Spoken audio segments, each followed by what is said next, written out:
Que Dieu vous bénisse abondamment. Je suis M. Guy Ambangito de Baba Motiga. C'est dans le cadre de notre conférence 1 heure pour Dieu, la croyance authentique, que nous allons rendre disponible un nouvel enseignement qui s'intitule « Réfléchir avant d'agir ». Nous sommes des enfants de Dieu. Nous sommes des fidèles dans la parole de Dieu. Nous sommes là dans le corps de Christ. Réfléchir avant d'agir. La croyance est le plus grand principe établi dans la parole. Mais la meilleure croyance est tirée de la prévention et la préparation. Réfléchir avant d'agir, en tant que des enfants de Dieu, devant une situation que nous pouvons nous mettre en colère facilement. Nous devons toujours réfléchir avant d'agir. Parce qu'après cela, ça vient ce qu'on appelle trop tard. Mais nous fonctionnons dans la prévention et la préparation. Le livre de Luc chapitre 14. Le livre de Luc chapitre 14, le verset 28. Car lesquels de vous, s'il veut bâtir une tour, ne s'assied d'abord pour calculer la dépense et voir s'il a de quoi la terminer, de peur qu'après avoir posé les fondements, il ne puisse l'achever, et que tous ceux qui le verront ne se mettent à les rayer, en disant, cet homme a commencé à bâtir et il n'a pu achever. Ou quel roi, s'il va faire la guerre avec un autre roi, ne s'assied d'abord, examiner s'il peut, avec 10 000 hommes, marcher à la rencontre de celui qui vient l'attaquer avec 20 000. Et s'il ne peut pas, tandis que cet autre roi est loin, il lui envoie une ambassade pour demander la paix. Ça, c'est la préparation. La meilleure croyance est tirée de la préparation et la prévention. On doit toujours se préparer en conséquence. Réfléchir avant d'agir. Lequel d'entre nous, si tu cherches à construire une tour de 15, de 20, de 35 étages, on s'assoit d'abord, on calcule ce qu'on doit dépasser en avance pour entamer la construction.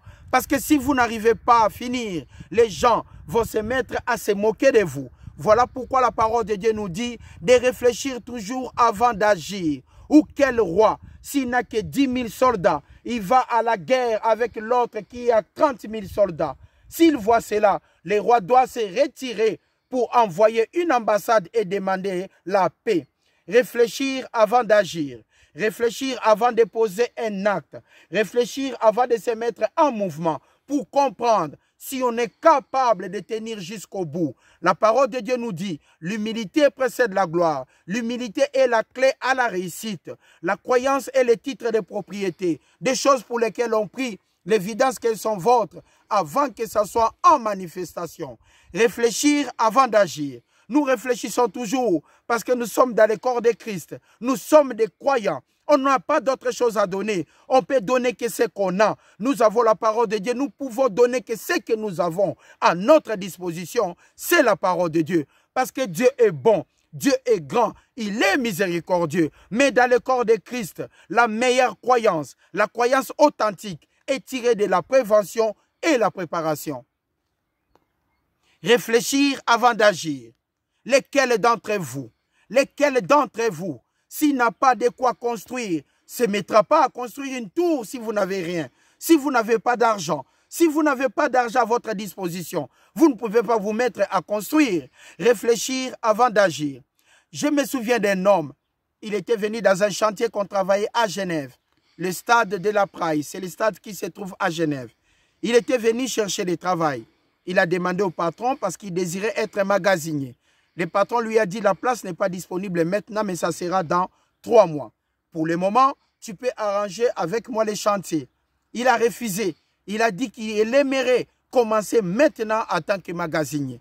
Le patron lui a dit, la place n'est pas disponible. Il a dit, ah si c'est comme ça, je pars. Après quelques instants, une autre personne se présentant.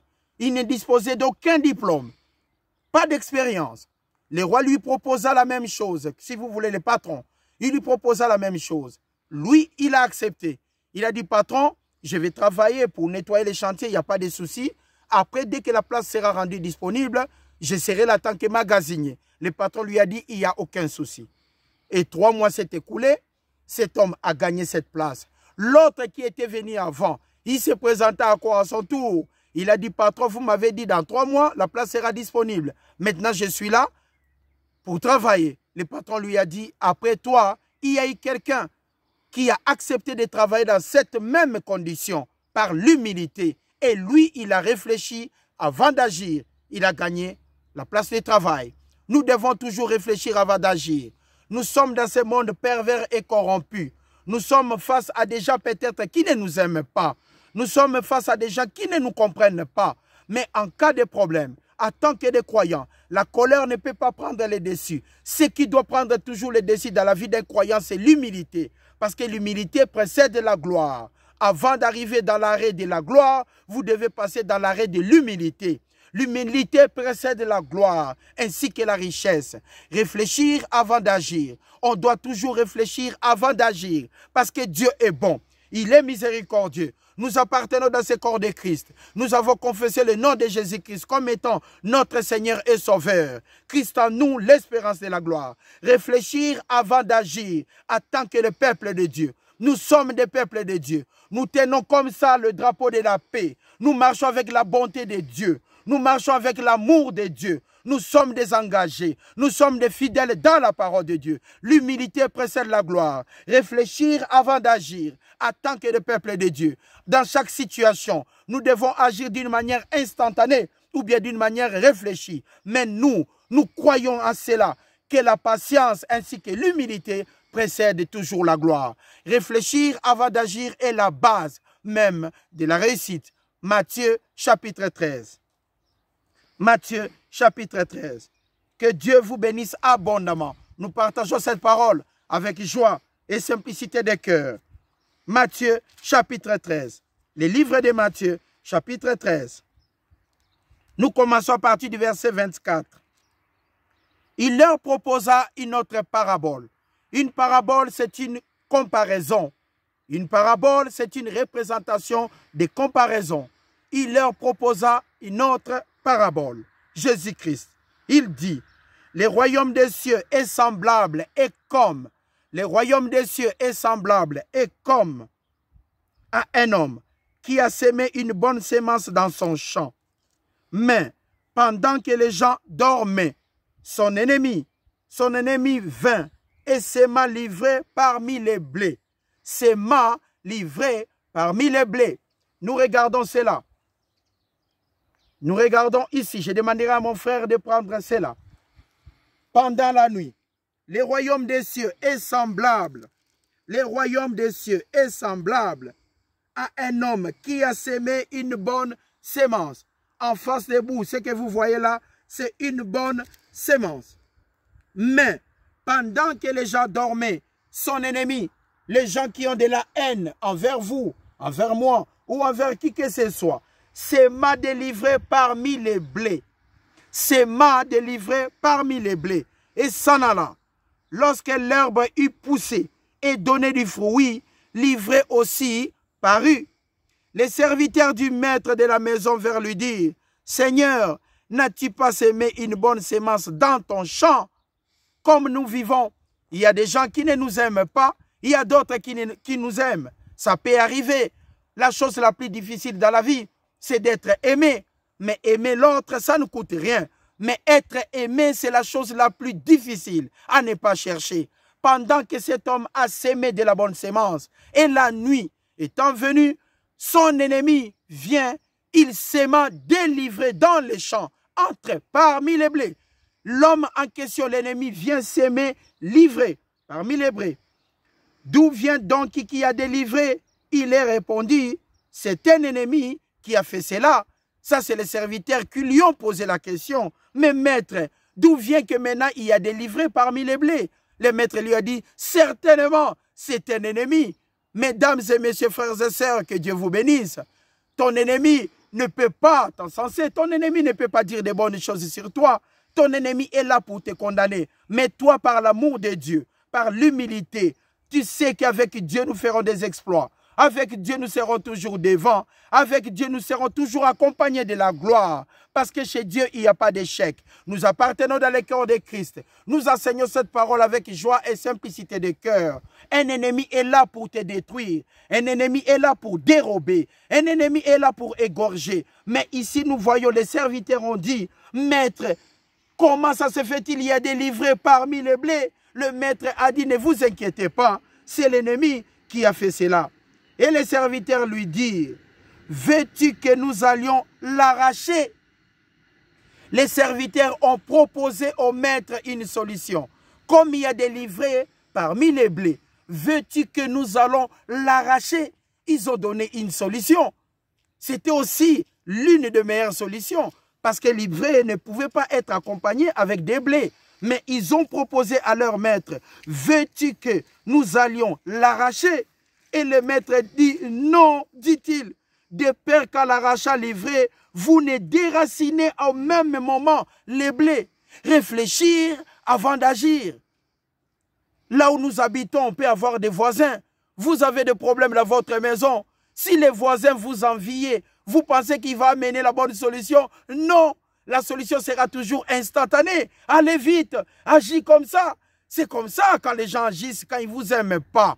En cas de problème, celui-là vous donnera toujours des conseils écartés de la bonne voie. Vous êtes dans la bonne voie, mais en cas de problème, les voisins qui vous envient donnera une solution qui peut sortir de votre yeux que c'est la bonne. Mais c'est une erreur parce que les conseils est donné avec l'envie, les conseils est donné avec la haine, les conseils est donné avec la jalousie. Mais le maître a dit, après que le serviteur eut proposé la solution de l'arracher, il a dit ne l'arrachez pas, de peur que vous déracinez au même temps les bleus. Quelle est maintenant la solution du maître? Laissez croître ensemble l'un et l'autre jusqu'à la moisson, jusqu'à l'époque de la moisson. Laissez croître ensemble le mensonge et la vérité. Laissez croître ensemble l'amour et la haine. Laissez croître ensemble la sécurité et l'insécurité. Laissez croître ensemble l'amour et la haine. Laissez croître ensemble. Ne l'arrachez pas. Vous risquez d'arracher la bonne chose. Laissez croître ensemble et nous allons voir. Laissez croître ensemble le blé ainsi que l'ivraie. Laissez croître ensemble les blés ainsi que l'ivraie. Le blé est là, l'ivraie est à côté. Et à l'époque de la moisson, on ne va pas confondre. L'ivraie sera déracinée et jetée au feu. Et nous allons garder la bonne sémence. Le maître a réfléchi. Réfléchis avant d'agir, mesdames et messieurs. Nous avons des problèmes dans nos vies partout. Dans chaque famille, au travail, partout on a des problèmes. Mais avant d'agir, il faut réfléchir. Les serviteurs ont proposé une solution, mais ce n'était pas la bonne, mais c'était parmi des solutions. Mais le maître a réfléchi, la parole de sagesse, laissez croître ensemble l'amour et la haine, laissez croître ensemble la vérité et les mensonges, laissez croître ensemble la jalousie et la réussite, laissez croître ensemble la haine ainsi que l'amour. Et à l'époque de la moisson, nous allons séparer les deux. Laissez croître ensemble le mensonge et la vérité. Et à l'époque de la moisson, nous allons séparer facilement. Laissez croître ensemble la bonté et la haine. Laissez croître ensemble la haine par rapport à l'amour. Laissez croître ensemble le mensonge et la vérité. Et à l'époque de la moisson, nous allons séparer cela. Le maître avait compris la parole de la sagesse. Il avait compris que la solution, ça ne se fait pas à la hâte. Devant un problème, il est toujours mieux de réfléchir avant d'agir. Avant d'agir, on doit toujours réfléchir. Un homme qui n'a pas de travail, un homme qui souffre, un homme qui est au chômage, un homme qui est là, que vous ne regardez même pas, faites attention d'humilier cet homme. Réfléchissez toujours avant d'agir. Réfléchir avant d'agir, parce que la vie de demain appartient à l'Éternel. On a vu cela dans pas mal de situations. L'homme qui n'avait pas d'argent, l'homme que tout le monde s'est moqué de lui, il passait, personne ne les regardait. Et après quelques années, les gens commencent à lui dire bonjour messieurs, comment allez-vous? Parce que l'homme a maintenant gagné de l'argent. Dans la vie, avant d'agir, il faut réfléchir, parce que Dieu est bon. La parole de Dieu a été écrite pour nous. La parole de Dieu sert à être enseignée, la doctrine. La parole de Dieu sert à être corrigée dans la vie des gens quand nous quittons la doctrine. La parole de Dieu est utile pour cela. Dieu l'a rendu disponible afin que l'homme de Dieu, son peuple, soit sauvé et parvienne à la connaissance de la vérité. Que Dieu vous bénisse abondamment. Laissez croître ensemble les mensonges et la vérité. Le maître, il était tellement intelligent. Ce maître, il avait de la sagesse. Laissez croître ensemble. N'arrachez pas tout de suite. Sinon, vous risquez d'arracher le blé. N'arrachez pas tout de suite. Ne vous précipitez pas. Réfléchir avant d'agir. Laissez croître ensemble avant de l'arracher. Parce que Dieu est bon. Laissez croître ensemble l'ivraie et le blé. Laissez croître ensemble l'ivraie et le blé. À l'époque de la moisson, nous allons séparer les deux. À l'époque de la moisson, nous allons mettre l'ivraie au feu et nous allons garder la bonne sémence. Laissez croître ensemble. Ne vous y tracassez pas. Réfléchir avant d'agir. Parce que Dieu est bon. Il est miséricordieux. Le créateur des cieux, de la terre, de la mer et de tout ce qui s'y trouve. Dieu est bon, il est grand. Laissez croître ensemble quand il y a un problème. N'agissez pas vite. Réfléchir avant d'agir. Nous sommes des enfants de Dieu. Nous travaillons la parole de Dieu. Le maître, il a été sage. Il a dit laissez croître ensemble. Que Dieu soit loué. La parole de Dieu est complètement complète. Exode. Les livres d'Exode. Exode chapitre 18. Ici, c'est la visite de Jéthro, le beau-père de Moïse. Il est venu rendre visite à Moïse. Et nous allons voir comment fonctionne la parole de Dieu. Nous allons lire à partir du verset 13. Le lendemain, Moïse s'assit pour juger le peuple. Et le peuple s'éteint devant lui. Depuis le matin jusqu'au soir. Le beau-père de Moïse, Jéthro, vit que tout ce qu'il faisait, Moïse, il lui dit, que fais-tu avec ce peuple? Pourquoi sièges-tu seul? Et tout le peuple se tient-il devant toi depuis le matin jusqu'au soir? Moïse pensait qu'il avait la meilleure idée. Il était là pour aider le peuple, pour prier. Mais Jéthro lui a dit, pourquoi reste-t-il? Pourquoi tu restes toute la journée devant le peuple? Moïse répondit, quand ils ont quelques affaires, ils viennent à moi. Je prononce entre eux et je fais connaître les ordonnances de Dieu et ses lois. Le beau-père de Moïse lui dit, ce que tu fais n'est pas bien. Tu t'épuiseras toi-même et tu épuiseras ce peuple. Tu t'épuiseras toi-même et tu épuiseras ce peuple. Ça, c'est le conseil de Jéthro. Il dit maintenant, quand ils ont quelques affaires, quand ils ont quelques problèmes. Maintenant, le verset 18. Ce que tu fais n'est pas bien. Tu t'épuiseras toi-même et tu épuiseras ton peuple. Tu es en train de faire quelque chose qui est au-dessus de tes forces. Tu ne pourras pas y suffire seul. Maintenant, écoute ma voix. Je vais te donner un conseil et que Dieu soit avec toi. Sois l'interprète du peuple auprès de Dieu et porte les affaires devant Dieu. Enseigne-leur les ordonnances et les lois et fais-leur connaître les chemins qu'ils doivent suivre et qu'ils doivent faire. Choisis parmi les peuples des hommes capables, craignant Dieu, des hommes intègres, ennemis de la cupidité. Établis-les comme chefs de 1000, chefs de 100, chefs de 10 000 et chefs de 10, qu'ils jugent le peuple à tout temps et qu'ils portent devant toi toutes les affaires importantes et qu'ils prononcent eux-mêmes sur de petites causes. Allège ta charge et qu'ils portent avec toi. Si tu fais cela et que Dieu donne des ordres, tu pourras y suffire et tout ce peuple parviendra heureusement à sa destination.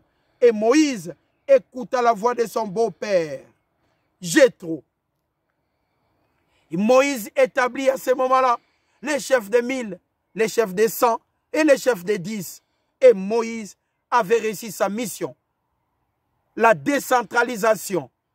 Tout seul, on ne peut pas être président, vice-président, premier ministre, sentinelle, secrétaire. On ne peut pas faire ça à tout moment dans la vie.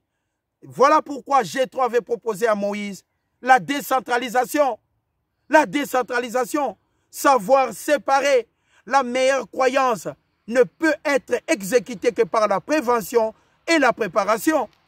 Jéthro a proposé à Moïse Et pourtant, Moïse était l'homme le plus patient. Moïse est l'homme le plus patient jusqu'à ce jour. Mais là, Moïse était dans l'erreur. Il s'était né devant le peuple toute la journée. Et tout le monde venait avec son problème. Jéthro l'a dit, ça c'est une erreur.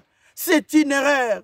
Réfléchir avant d'agir. La meilleure manière, il faut décentraliser. Divise le peuple. Les chefs des 1000, les chefs des 100, les chefs des 10. Eux-mêmes, ils peuvent gérer des petits problèmes, des petites affaires.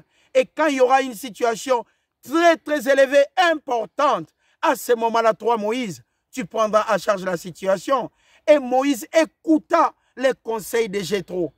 Ça a permis à Moïse de réussir sa mission. Que Dieu vous bénisse infiniment. Réfléchir avant d'agir. Moïse avait donné un point de vue. Il travaillait toute la journée. Mais Jéthro est venu lui dire tout simplement, Moïse, en tant que serviteur de Dieu, de réfléchir avant d'agir, établir les chefs des 1000, les chefs des 100, les chefs des 10, et chacun dans sa direction pour permettre à ce que le peuple ne se fatigue pas. Que Dieu vous bénisse abondamment, mesdames et messieurs. Avant d'agir, nous devons réfléchir parce que nous sommes des enfants de Dieu. La loi que Dieu a établie dans sa parole par rapport à la patience est pour nous. La réussite est de notre côté. Mais devant une situation compliquée en tant que des enfants de Dieu, devant une situation compliquée en tant que des enfants de Dieu, l'ennemi apportera l'ivraie et la parole de Dieu apportera la bonne sémence. Écoutons Dieu et sa parole. Écoutons toujours Dieu et sa parole. Parce qu'il a dit dans sa parole, maudit soit l'homme qui se confie dans l'homme. Écoutons toujours Dieu et sa parole. Réfléchir avant d'agir. Se souvenir que Dieu est amour. En passant toujours Dieu représente la bonté. Nous devons toujours réfléchir avant d'agir. Ce qui est la base du renouvellement de l'intelligence. Romains chapitre 12. Le livre des Romains chapitre 12. Que Dieu soit loué. Que sa parole soit élevée. Une science au-dessus de ma force. Elle est trop élevée pour la saisir. Romains chapitre 12, le verset 2. Ne vous conformez pas au siècle présent, mais soyez transformés par le renouvellement de l'intelligence, afin que vous discerniez quelle est la volonté de Dieu, ce qui est bon, agréable et parfait. Nous voyons cela, afin que vous discerniez quelle est la volonté de Dieu, ce qui est bon, agréable et parfait. Avant d'agir, il faut réfléchir, toujours examiner ce qui est bon, agréable et parfait vis-à-vis de Dieu, l'Éternel des armées. Que Dieu vous bénisse abondamment. Que Dieu vous bénisse. Je vous souhaite un bon dimanche. C'était là, réfléchir avant d'agir. Dieu est tout simplement bon. Je vous souhaite un bon dimanche. Merci.